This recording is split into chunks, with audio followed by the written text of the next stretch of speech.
will tell you that what happened today in the Oval Office is something that was disgraceful. It was bizarre. And it started with Zelensky thanking Trump. And he was quite gracious, I thought, in his remarks to Trump. Then they took questions from the press. And that's when things began to devolve. Not initially, but once it started to hobble, it really went off course. I'm going to play for you all of it. You'll hear the rhetorical back and forth, and you'll hear in that rhetoric the kind of intensity and toxicity that makes you wonder if they could ever make a deal. Now, just Trump's disposition towards Zelensky generally and his clear love of Putin and envy of Putin is something that would make you, I would think, suspect that they're not going to make any kind of real deal. But they are here, Zelensky and Trump, in this moment, supposedly to make a deal over rare earth minerals that Trump wants. And he's become obsessed with this clearly because of Elon Musk. In fact, he was calling them the wrong thing today.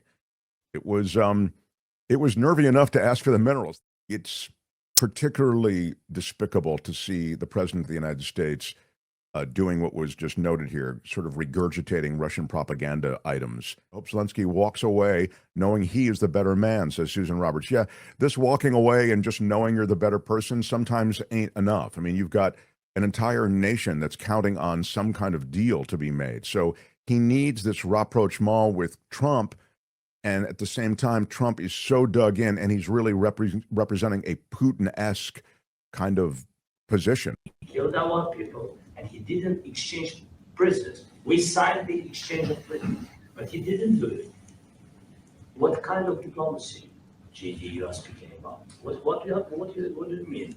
I'm talking about the kind of diplomacy that's going to end the destruction of your country. Yes, but if you Mr. President, with respect, I think it's disrespectful for you to come to the Oval Office and try to litigate this in front of the American media. Right now, you guys are going around and forcing conscripts to the front lines because you have manpower problems. You should be thanking the president for trying to bring it into this conflict. Have you ever been to Ukraine? Did you see what problems we have? I have been to. I've actually watched and seen the stories, and I know what happens is you bring people, you bring them on a propaganda tour, Mr. President. Do you disagree that you've had problems bringing people in your military?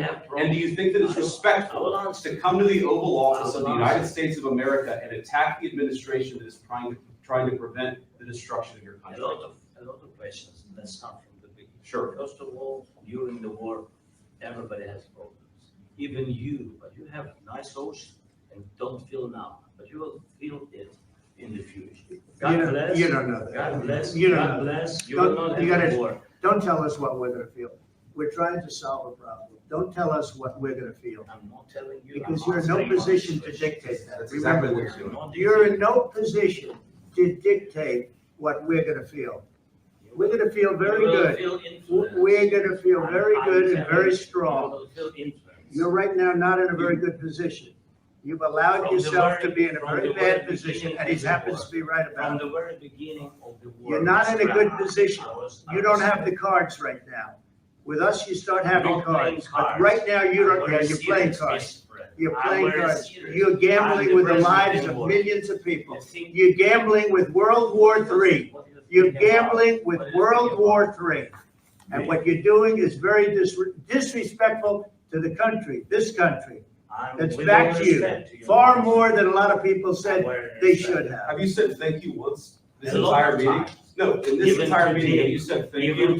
You went to Pennsylvania and campaigned for the opposition in October. Offer some words of appreciation for the United States of America and the president who's trying to save your country. Please, you think that if you will speak very loudly about the war, He's not speaking loudly. He's not speaking loudly. Your country is in big trouble. Wait a minute. No. You've done a lot of talking. Your country is in big trouble. I know. You're not winning. You're not winning this. You have a damn good chance of coming out okay because of us. Mr. President, we are staying in our country, staying strong from the very beginning of the war. We've been alone. and we are thankful. I said thanks. You haven't in been this alone. cabinet. You and haven't been not only in alone. this We cabinet. gave you, through I this said thank stupid you. president, $350 billion. You voted We gave for you your military equipment, You and your voted men for are your brave, president. but they had to use our military. What about West? If you didn't have You our invited military me. equipment, You invited if me you to didn't speak. have our military equipment, this war would have been over in 2 weeks. In 3 okay? days, I heard it from Putin. In 3 days, this is something. Maybe new. less. In 2 weeks, of course, yes. It's gonna be a very hard thing to do business like this. I Again, tell you. just say thank you. I said a lot of times. Except that there are disagreements, and let's go litigate those disagreements rather than trying to fight it out in the American media when you're wrong. We know that you're wrong. But you see, I think it's good for the American people to see what's going on. I understand. I think it's I very understand. important. That's why I kept this going so long. You have to be thankful. You don't have the cards. You're buried there, your people are dying, you're running low on soldiers. Listen, you're running low on soldiers. It would be a damn good thing, and then you tell us, I don't want a ceasefire, I don't want a ceasefire, I want to go, and I want this. Look, if you could get a ceasefire right now, I tell you, you take it, so the bullets stop flying and your men stop getting Of killed. course, we want to stop the war. But you're saying you don't want a But I ceasefire? said to you. I want a with ceasefire, guarantees. because you'll get a ceasefire faster than an agreement. Ask our people about ceasefire, what they think. That wasn't Doesn't with matter for me, you what- that what wasn't is with me. It That was wasn't with you. a guy named Biden, who was not a smart person. This That is was your- with, this that was is with your Obama. president. It was your president. Excuse me, that was with Obama, who gave you sheets, and I gave you javelins. Yes. I gave you the javelins to take out all those tanks. Obama gave you sheets.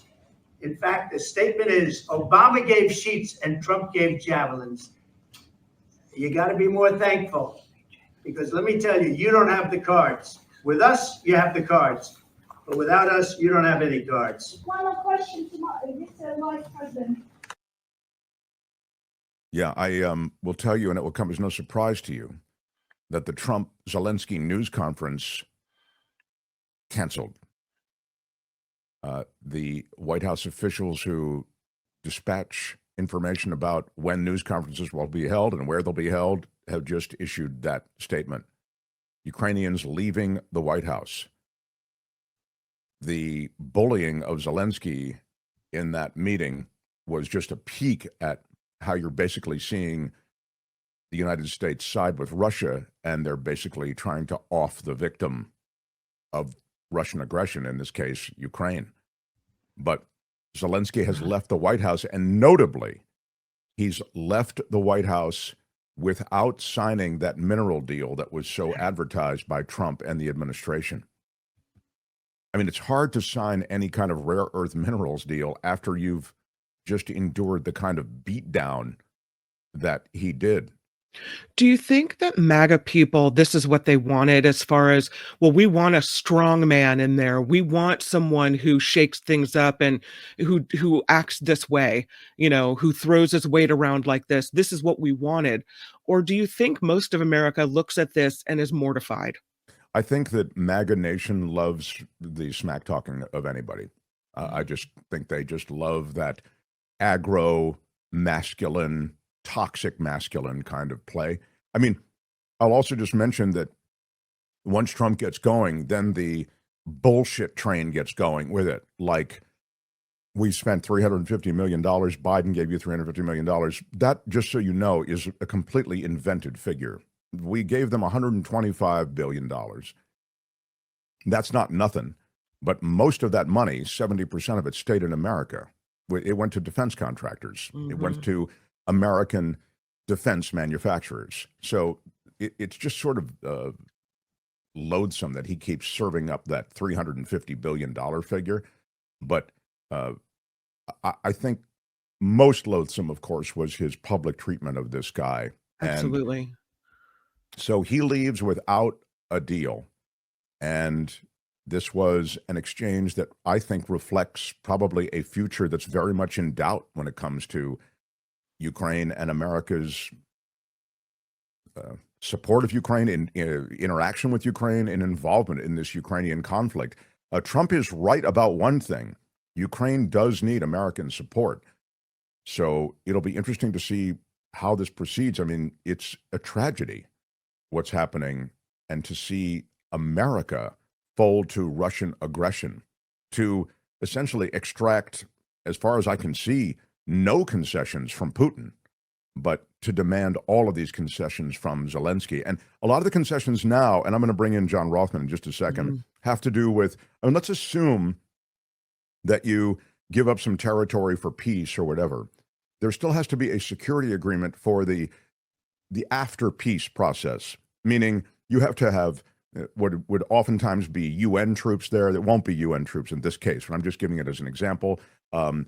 European nations may populate the group that does patrol to ensure that after this deal is made, there is continued security in Europe. And one of the truly contentious items on this list is just that. To what degree are troops there to ensure that Putin doesn't finish the job? Now that he knows that Washington is in his corner, his tendency might be to, hey, I'm going to take the whole country. Who's going to stop me? And this is why the hope was that they could make this rare earth deal, minerals deal, and in some fashion be able to give Trump and America enough of a vested interest in Ukraine's independence that they would be okay with some kind of deal that would give them a peacekeeping force there in Ukraine. But now you don't even have that deal, and this could get even uglier very, very quickly. I want to bring in right now a great scholar on issues involving Eastern Europe and much of what's happening. And he's, of course, someone you know, John Rothmann, everybody. Hi, John. I mean, that was an extraordinarily disturbing exchange. I wonder if you can put it in some context as to what will likely happen and be the result. First of all, thank you for having me on. Never in the history of the American presidency have we seen a confrontation like this take place in the Oval Office. The conduct of the president and the vice president, essentially trying to gang up on Zelensky, who has come for aid and support, was one of the most disgraceful things I've ever seen. You asked a question a moment ago, and that is the question is how the MAGA voters will react.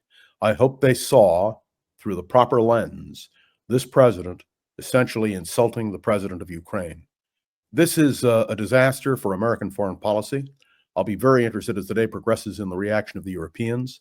But certainly this was not a great day and proves, at least in my mind, the reason why Donald Trump should never have been put back in the Oval Office. It is, however, where we sit. He's only been in office, 5 weeks? And we see a sea change in the way government's existing. Let's just put that to the side, because as government is dismantled, that's a whole other issue. But also the way diplomacy has been dismantled. As you're aware, he's making huge cuts at the State Department. The State Department, and probably in this case, Marco Rubio as Secretary of State, would normally, in a normal administration, have created an environment by which Zelensky and Trump would just be able to sit there, exchange pleasantries, generalities, and the deal itself is made oftentimes by diplomats on the way to remarks like this. You're exactly right. Yeah, Believe me, that's what Henry Kissinger's function was with Richard Nixon, to clear the way. And that is always the role. What you saw today was political foreign policy malpractice by Donald Trump. And I'm laying it all on Donald Trump. Can you imagine confronting one of the great freedom fighters of the world, Volodymyr Zelensky, whose people have valiantly resisted Russian aggression? And remember, just a few days ago, Donald Trump was accusing Zelensky of being a dictator. This is absolutely ridiculous. And more than that, there are tremendous ramifications. They're popping the champagne corks in Moscow. They are thrilled at what Donald Trump has done. And for Donald Trump, in the body of all of this, to continue to attack Joe Biden and the Biden administration, to accuse, even invoking Hunter Biden, to imagine this kind of petty politics, which frankly was misplaced to begin with. I just want to be clear, because I know we have very limited time. This is a disaster for American foreign policy. It is a disaster for the world. The only analogy I can draw was the Munich Conference of 1938, when the Czechoslovakian people and their leaders had to succumb to Hitler, Daladier, Mussolini, and Chamberlain. out of fear and intimidation. What we have learned today is that Zelensky has a backbone. He's not going to be intimidated. And by the way, if you listen to my podcast this morning, I suggested that the whole deal on minerals is a bully tactic. It had nothing to do with legitimacy, and Zelensky walking away from it makes a great deal of sense to me. So my attitude today is in several contexts. One is the American presidency, which has been brought to a lower level than I've ever imagined could happen. The question of our foreign policy and its development, if I were Marco Rubio, who was sitting in the Oval Office, I would have been absolutely horrified by what was happening. Remember that Cy Vance resigned from Jimmy Carter's cabinet as Secretary of State over disagreements with the president. You'll never, I don't think, ever see that with a Marco Rubio.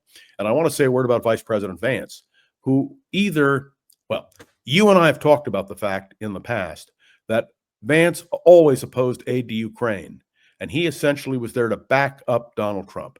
May I tell you, the thought of J.D. Vance as president of the United States horrified me before. It horrifies me even more. And so you have to reflect on this and think seriously. What do our allies believe when they see this? And let me just, I know you want to end this, but I want to thank you, because this is a time when we should be talking about it, when we should be getting expert advice.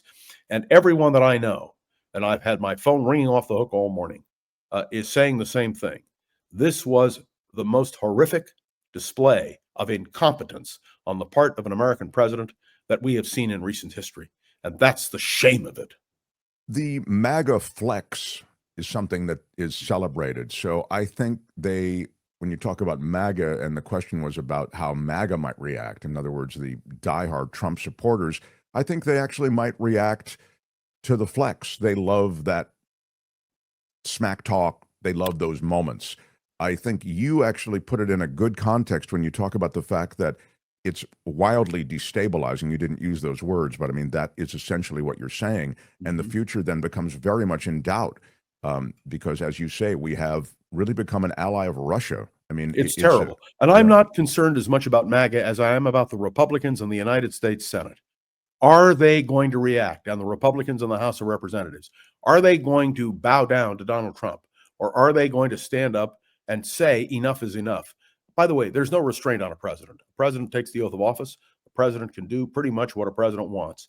But let me tell you, it's not just this. It's a series of things. And if you listen to my podcast or you listen to me with you every week and on these special occasions, you will understand it thoroughly. One other quick comment. Can you imagine yesterday that Robert F. Kennedy Jr., Secretary of Health and Human Services, refused to talk positively about the measles vaccine? You know, measles are a disease, an infection, which grips us. What we are witnessing now in the Oval Office today is also an infection that is affecting all of our policies. And we need to be able to certainly react in a positive way. And it's up now to the Republicans in the United States Senate to stand up and just say no. If they don't, Donald Trump will have his way. Let me make one other prediction to you. I don't think the Europeans are going to be happy with what happened. The Europeans have already indicated they're prepared to back Ukrainians with everything they have. And you know what's sad? Donald Trump couldn't even get his facts straight. He couldn't get his numbers straight. He's more interested in political vindictiveness than he is in stating facts. Yeah, there's a lot in the way of Biden did this, Biden was weak, this wouldn't have happened if I'd been president. Just because you mentioned this, I really want to get your thought on it. I need you in 60 seconds or less to tell me whether or not Ukraine, with European help, the Americans out, has a chance to continue their effort to push Russia back. Of course they do, and they will. These people in Ukraine are brave. They are not going to surrender, and it will take Putin more energy, more money, more everything in order to win this war. And all I can tell you is the Ukrainians, in my judgment, will resist to their last. Of course they'll breath. resist. I'm not asking you whether they're courageous and whether they'll resist. I'm asking you whether they can, as a practical matter, win the confrontation, the military confrontation with Russia without America. That's what the question is. Yes, they can if the Europeans steadfastly stand with them. By the way, what does winning mean? Winning means stopping Russia. And let me also remind everybody that Russia has threatened, and Donald Trump, by the way, was correct in alluding to a Third World War. The Russians have threatened to use a nuclear capability in order to knock Ukraine out of this. So we're not out of the woods here. I think this is the beginning of an ongoing tragedy. It's going to unfold. But let me be clear as we close. I blame Donald Trump and J.D. Vance for not doing this properly. Their presentation in the White House was a disgrace, and no American president looking down on this would have approved what Donald Trump has done. And I hope the American people understand this. This is a tragedy beyond words for the Ukrainian people, but also for America and our role in the world. And for Europe, I might add. Yes, indeed. John, thank you. I'm really sorry that we couldn't get into a big argument because I love arguing with you. But on this one, we agree. On this, we agree. Indeed, sir. Thank you. John Rothmann, everybody. Hi, it's Mark, and I thought that was great. Hit the notification bell. You'll know whenever there's a new video being dropped, and please subscribe to our channel to help us save the universe.